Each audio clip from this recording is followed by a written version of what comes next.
அவரிடம் நான் பலமுறை கேட்டதுண்டு, ஏன் இத்தனை சிரமத்தை மேற்கொள்கிறீர்கள் என்று. அதற்கு அவரோ, இது சிரமமா? பகவானுக்கு நான் செய்யும் சேவை இது. இந்த சேவைதான் அடியேனுக்கு மனசமாதானத்தை அளிக்கிறது, புத்துணர்ச்சியை தருகிறது என்று சொல்கிறார். மேலும் உடல் வலுவிற்கும் ஆரோக்கியத்திற்கும் இது போன்ற நடைப்பயிற்சி மிகவும் அவசியம் என்றும் சொல்வார். அதனாலேயே நான் அவரிடம் இதை பற்றி எதுவும் சொல்வதில்லை, தொந்தரவும் செய்வதில்லை. ஏனென்றால் அவர் சொல்வது மிகவும் நியாயமாக இருக்கிறதே. அதேபோல் காந்திமதி, நீயும் உன் அகத்துக்காரரிடம் கோயில் விஷயத்தில் ஏதும் தடை விதிக்காதே. இப்பொழுது இதை தெரியப்படுத்தினால் நம்மால் பகவத் சேவையை செய்ய முடியவில்லையே என்ற கவலை மேலும் அவர் நிலையை பாதிக்கும். பெருமாளுக்கு செய்ய நினைக்கும் கடமையை அவர் செய்யட்டும்.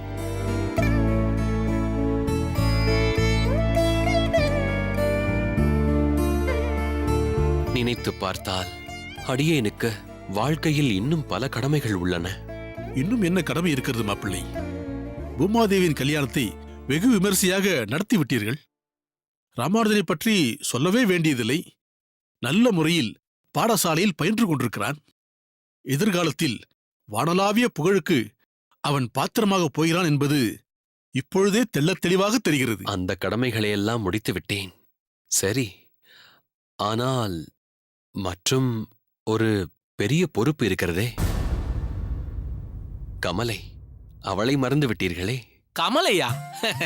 அவள் சிறு குழந்தை என்று எல்லோரும் நினைத்துக் கொண்டிருக்கிறோம். ஆனால் அவளும் பெரிய மனுஷி ஆகிவிட்டாள். சென்ற மாதம் தெரிவித்திருந்தேனே, எப்பொழுது வயதுக்கு வந்துவிட்டாளோ மேலும் தாமதிக்காமல் அவளுடைய கல்யாணத்தையும் முடிக்க வேண்டும் என்று அவளையும் கரை சேர்க்க வேண்டாமா? வாஸ்தவம்தான் மாப்பிள்ளை. ஆனால் அதை நினைத்து நீங்கள் கவலை கொள்ள வேண்டாம். எத்தனையோ சிரேஷ்ட புத்திரர்கள் திருமலையில் இருக்கிறார்கள். ஜாதகங்களை உங்கள் முன் கொண்டு வந்து கொட்டுகிறேன். வெகு விமரிசையாக அவள் கல்யாணத்தை நடத்தலாம்.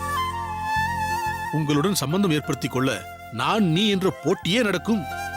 அதனால் கமலையை பற்ற கவலையே உமக்கு வேண்டாம். இந்த அளவிற்கு நீங்கள் சொல்வதே மனதிற்கு சமாதானமாக ஆறுதலாக இருக்கிறது.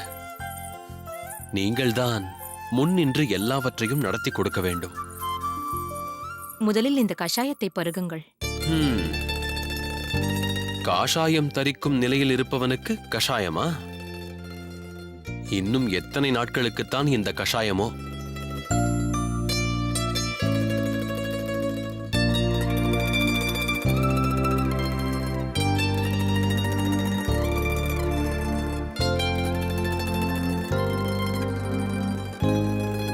அத்தெம்பேர், அழுத்துக் கொள்ளாதீர்கள்.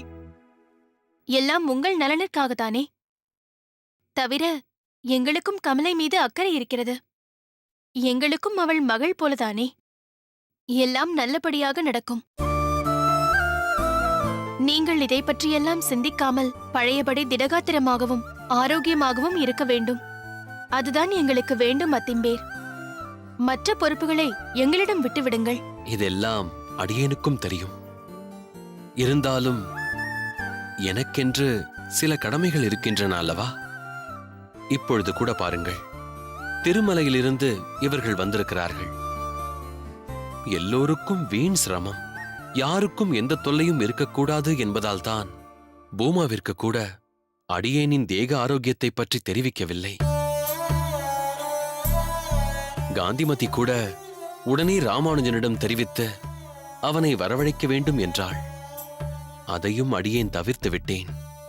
ஆனால் உங்களுக்கு எப்படி தெரிந்தது சுவாமி? தான் ஆடாவிட்டாலும் தன் சதையாடும் என்பார்கள். ஏதோ தெரியவில்லை, எங்கள் இருவருக்கும் உங்களை வந்து பார்க்க வேண்டும் என்று ஒரே சமயத்தில் தோன்றியது. நீங்கள் சொல்லவில்லை என்றாலும் திருமலையான் என் மனதில் புகுந்து தெரிவித்து விடுவான். அதே போல இங்கு வந்து பார்த்தால் நீங்கள் சுகமில்லாமல் இருக்கிறீர்கள்.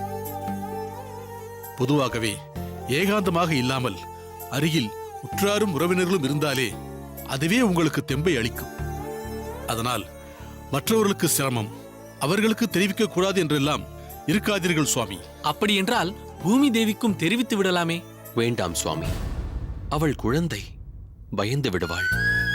மேலும் அடியேன்தான் இப்பொழுது நன்றாக செயல்பட ஆரம்பித்து விட்டேனே. எங்கே செயல்படுகிறீர்கள்? அரை நாழிகை கூட உங்களால் அமர முடியவில்லை, சோர்ந்து விடுகிறீர்கள். சோர்விற்கான காரணத்தை தான் சொல்லிவிட்டேனே. மீண்டும் மீண்டும் அதை பற்றியே எதற்காக பேச வேண்டும்? அடுத்து என்ன செய்ய வேண்டும் என்பதை பற்றி சிந்திப்போம். சரி, அடுத்து என்னதான் செய்ய வேண்டும்? கமலையின் கல்யாணம். எங்களிடம் சொல்லிவிட்டீர்கள் அல்லவா? தக்க வரனை பார்த்து சொல்கிறேன். விரைவில் ஒரு நல்ல முகூர்த்த நாளாக பார்க்கலாம். சுவாமி, உங்களை பொறுத்தவரை கமலையின் கல்யாணம் நடந்து முடிந்ததென்று நினைத்துக் கொள்ளுங்கள்.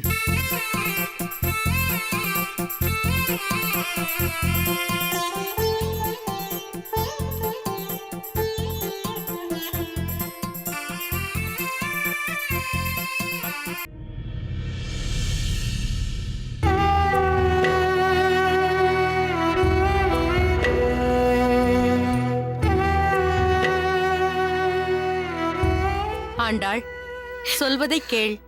இப்படி அழுது அழுது உடலை வருத்திக் கொள்ளாதே. நமக்கு எத்தனையோ சோதனைகள் வந்தன. அவற்றையெல்லாம் கடந்து மீண்டு வர அந்த வரதன் அருள் புரியவில்லையா? அதே போல் இப்பொழுதும் சோதித்து பார்க்கிறான். ஆனால் சோகத்தை கொடுக்கும் அவனே சந்தோஷத்தையும் கொடுப்பான். இல்லை அம்மா, சந்தோஷம் என்பது என் ஜாதகத்தில் இல்லை. நான் தொடர்ந்து அல்லல் பட வேண்டும் என்பதுதான் என் விதி. என் நகத்துக்காரர் கிளம்பிய அன்றே என் மனதில் பட்டது, நடக்கக்கூடாத ஏதோ நடக்க இருக்கிறது என்று.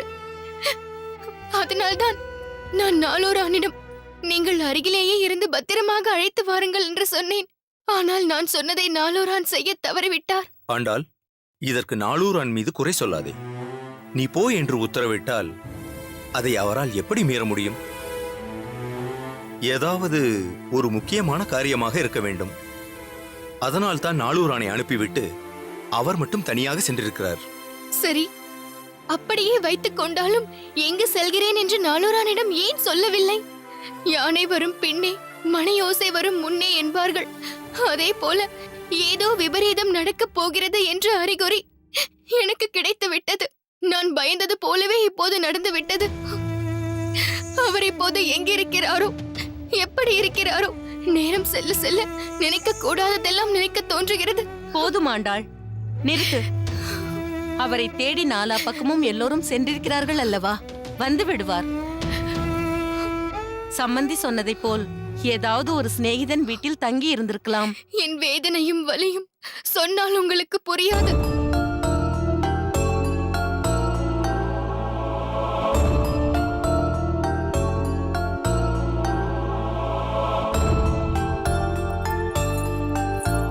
என்ன சுவாமி, மாப்பிள்ளையை பற்றி தகவல் ஏதாவது தெரிந்ததா? வழக்கமாக அவன் செல்லும் திருமால்புரத்திற்கு சென்றேன்.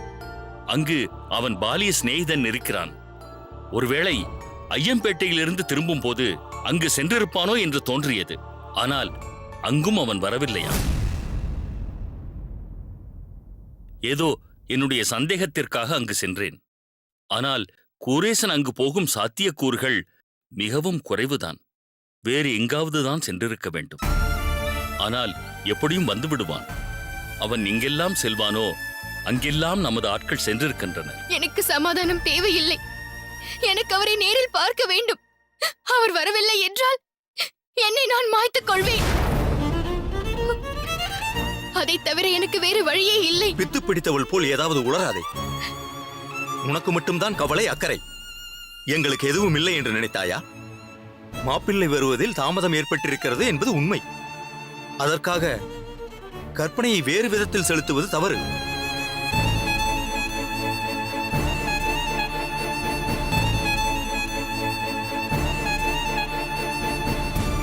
என்ன நாளூரான், ஏதாவது தகவல் தெரிந்ததா?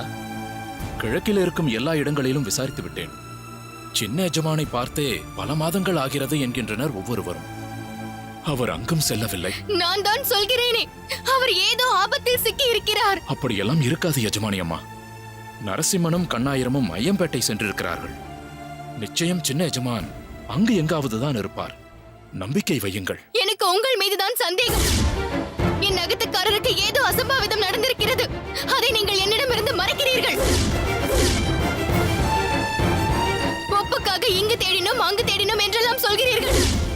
தயவு செய்து எதுவாக இருந்தாலும் என்னிடம் என்னிடம் சொல்லுங்கள். எஜமானி அம்மா, ஏன் இப்படியெல்லாம் பேசுகிறீர்கள்? பெருமாள் மீது ஆணையாக சொல்கிறேன், நான் உங்களுக்கு தெரியப்படுத்தியது முற்றிலும் உண்மை. சின்ன எஜமான் யாரையோ சந்தித்துவிட்டு வருகிறேன் என்று சொல்லித்தான் என்னை ஊருக்கு அனுப்பி வைத்தார். அது இவ்வளவு பெரிய குழப்பத்தை ஏற்படுத்தும் என்று நான் சற்றும் எதிர்பார்க்கவில்லை. இதற்கு மேல் உங்களை நம்ப வைக்க நான் என்ன செய்வதென்று தெரியவில்லை.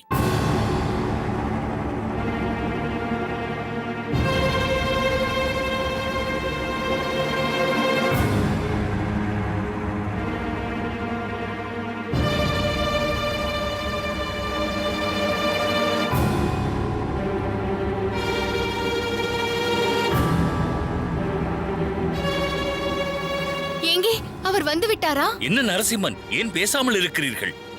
எஜமான், சின்ன எஜமான் எப்படியும் வந்து விடுவார். அப்படி என்றால் ஐயம்பேட்டையில் மாப்பிள்ளையை பார்க்க முடியவில்லையா?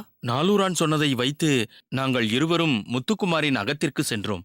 அங்கு சின்ன எஜமான் வரவில்லை என்கிறார்கள். அது மட்டுமல்லாமல் சின்ன எஜமான் இந்த ஊருக்கு வந்ததே அவர்களுக்கு தெரியவில்லை என்கிறார்கள். பிறகு அவர் நண்பர்கள் சில பேரை தனித்தனியாக விசாரித்தோம். ஒருவருக்கும் தெரியவில்லை என்றார்கள். சின்ன எஜமான் எல்லோரும் இதையே சொல்லிக் கொண்டிருங்கள். வந்து விடுவார், வந்து விடுவார், வந்து விடுவார். 1000 முறை இதையே கேட்டு விட்டேன்.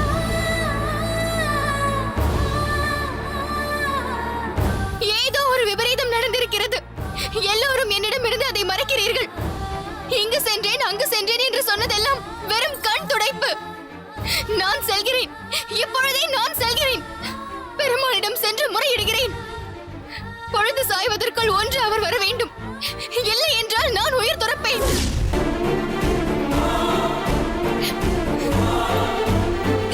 உணர்ச்சி வசப்படாதீர்கள், சற்று நிதானமாக சிந்திக்கலாம். எஜமான், எனக்கு தோன்றும் ஒரு உபாயத்தை நான் தெரிவிக்கலாமா? என்ன நாலூரான்? சின்ன எஜமானை காணவில்லை என்ற விஷயத்தை நாம் ஏன் மன்னரிடம் தெரிவிக்க கூடாது? நம்மால் இயன்ற வரை நாம் தேடி பார்த்து விட்டோம். நாம் தேடுவதோ நம் வட்டத்திற்குள் தான். ஆனால் மன்னரிடம் தெரிவித்தால் அவர் காவலாளிகளை அனுப்பி பல இடங்களில் தேடலாம் மற்றும் அறிவிப்பும் விடுக்கலாம். மன்னருக்கு நீங்கள் வேண்டப்பட்டவர். நிச்சயம் அவர் உங்களுக்காக இதை செய்வார். இது கூட நல்ல உபாயமாகத்தான் தெரிகிறது. இருமுறை மன்னருக்காக நாங்கள் சேவை செய்யக்கூடிய சந்தர்ப்பம் கிடைத்தது. அதனால் மன்னர் மகிழ்ந்து பாராட்டி இருக்கிறார். கூரேசனுக்கு எந்த உதவி வேண்டுமானாலும் செய்வதாக சொல்லி இருக்கிறார். நீ சொல்வதைப் போல் உடனே மன்னரை சென்று பார்க்கலாம். மன்னர் எனக்கு மட்டுமல்ல, கூரேசனுக்கும் மிகவும் வேண்டப்பட்டவர். சிறு வயதிலேயே அவனுடைய பரோபகார எண்ணத்தை பெரிதும் பாராட்டியவர். நிச்சயம் கூரேசனை அவர் தேடி கொடுத்து விடுவார். உடனே சென்று மன்னரை சந்தித்து விட்டு வரலாம். நரசிம்மா, கண்ணாயிரம், நீங்கள் இருவரும் நம் ஊருக்கு பக்கத்தில் உள்ள கிராமத்து பெருமாள் கோயில்களில் ஒருமுறை சென்று பார்த்துவிட்டு வந்துவிடுங்கள். கூரேசன் அங்கு எங்காவது இருக்கவும் வாய்ப்பு இருக்கிறது. சென்று வாருங்கள். உத்தரவு எஜமான்.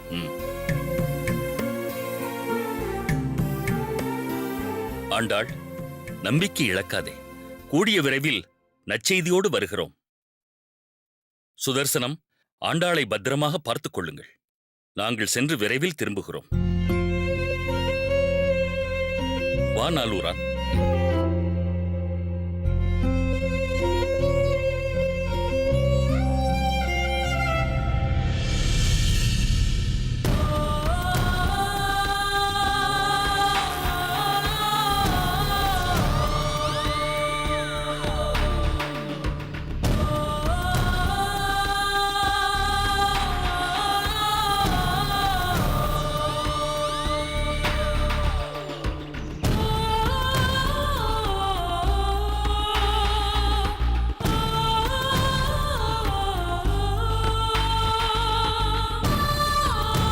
சுவாமி, சுவாமி. சொல் கோவிந்தா, சொல். அடியின் ஸ்லோகத்தை படித்து விட்டேன். ஆனால் அதற்கு தாங்கள் விளக்கம் சொல்லாமல் அடியினையே பார்த்து கொண்டிருக்கிறீர்களே, தவறாக ஏதும் வாசித்து விட்டேனா? தவறாகவா? நீயா? அதற்கு வாய்ப்பே இல்லை. நீ சரியாகத்தான் வாசித்தாய். நான் தான் உன்னால் வசீகரிக்கப்பட்டு உன் வாசிப்பை கவனிக்காமல் இருந்துவிட்டேன். தாங்கள் சொல்வது அடியனுக்கு புரியவில்லை.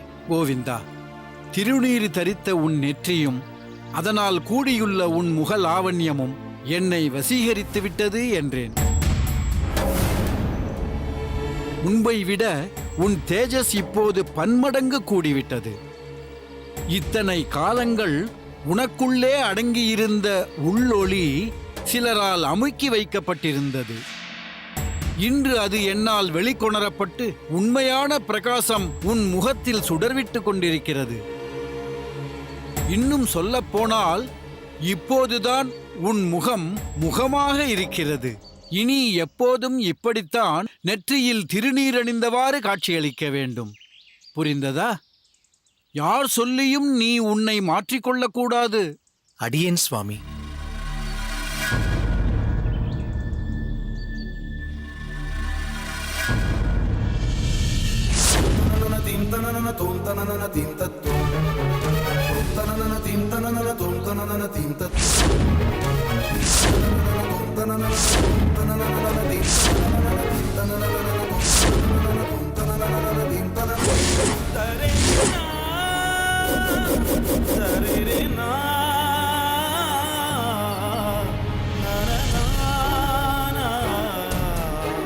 அடிபட்ட பாம்பாக இருக்கும் யாதவர் என்றாவது ஒரு நாள் பலமாக சீருவார்.